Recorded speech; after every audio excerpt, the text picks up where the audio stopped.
Go right ahead. Hi, I'm Suzie Havemann, County Councilor, and I'm here to give you a little briefing from our meeting we had on Tuesday night, March 5th, 2024. Council held 3 public hearings on Tuesday night. In the first one, we approved an ordinance to authorize the sale of county-owned property at 110 Entrada Drive, which is out near the co-op.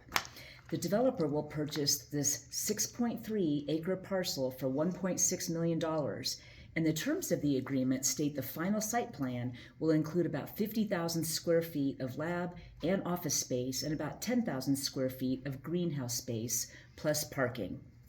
There are several due diligence periods in the agreement. For example, time for due diligence, site plan, and FAA approvals, and permit approvals, with the purchaser providing earnest money to the county at each of those phases. Once all conditions are met and closing is done, the developer has 2 years to complete this project. The second public hearing was an ordinance related to amending fire restrictions and duties of the fire chief. It was also unanimously approved by council. The amendments were drafted to better define the 3 stages of fire restrictions to facilitate better understanding and compliance with county residents and stakeholders.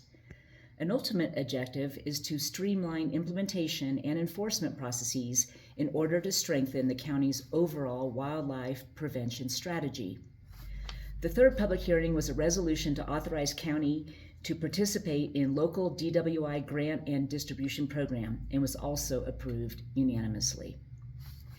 The County Council then heard a presentation from the county's broadband manager about an opportunity to collaborate with San Ildefonso Pueblo, and now specifically the Pueblo's business unit for economic development, to apply for a state broadband grant through Connect New Mexico.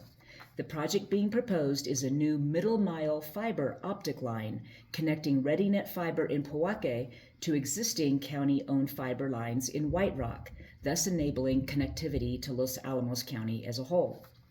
The project cost is $6 million, and the council approved $2 million, or about 33%, toward the grant matching fund.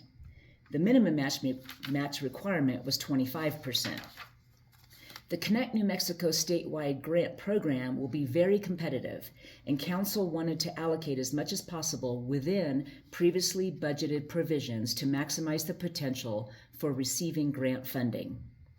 This middle mile project is critical to addressing network resiliency at the county and across Los Alamos County, bridging the digital divide, fostering economic development in the region, and enabling fiber capacity for the Community Broadband Network project.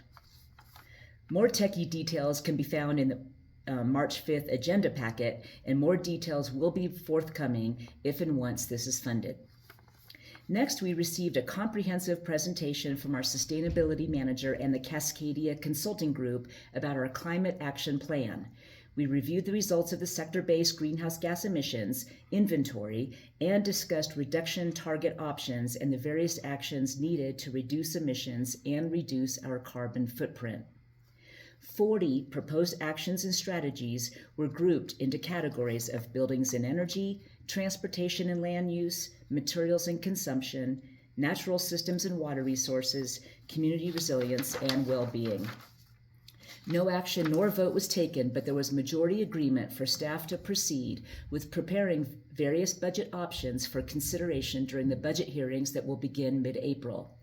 If approved, these investments will get us started with, at minimum, incentivizing electrification retrofits, adopting green building standards, developing an EV infrastructure plan, promoting EV adoption, and developing a commute trip reduction program.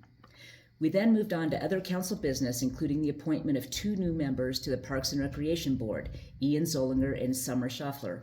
We were fortunate and delighted to have 8 applicants for these 2 openings. Thank you to everyone who engages with the happenings of our community and who step up to serve on our various boards and commissions.